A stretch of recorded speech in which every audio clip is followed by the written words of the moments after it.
एक दिन की बात है। एक गांव में साधु बाहर वन में स्थित अपनी कुटिया की ओर जा रहा था। रास्ते में बाजार पड़ा। बाजार से गुजरते हुए साधु की दृष्टि एक दुकान की ओर ढेर सारी टोकरियों पर पड़ी, जिसमें खजूर रखे हुए थे। खजूर देखकर साधु का मन ललचा गया।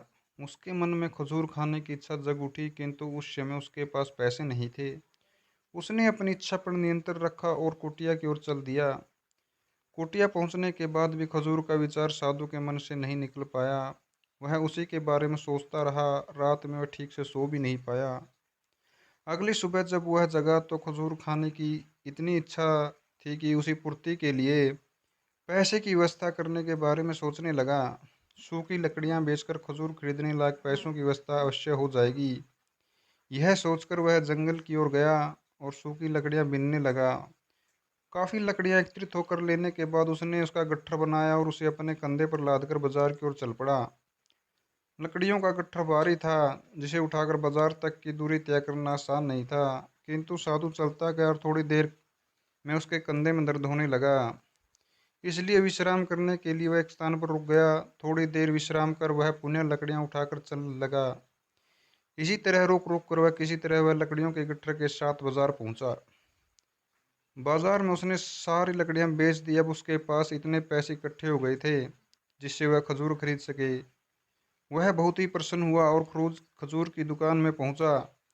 सारे पैसे से उसने खजूर खरीद लिया और वापस अपनी कुटिया की ओर चल पड़ा। कुटिया की ओर जाते जाते उसके मन में विचार आया, आज मुझे खजूर खाने की इच्छा हुई है, हो सकता है कल किसी और वस्तु की हो जाए।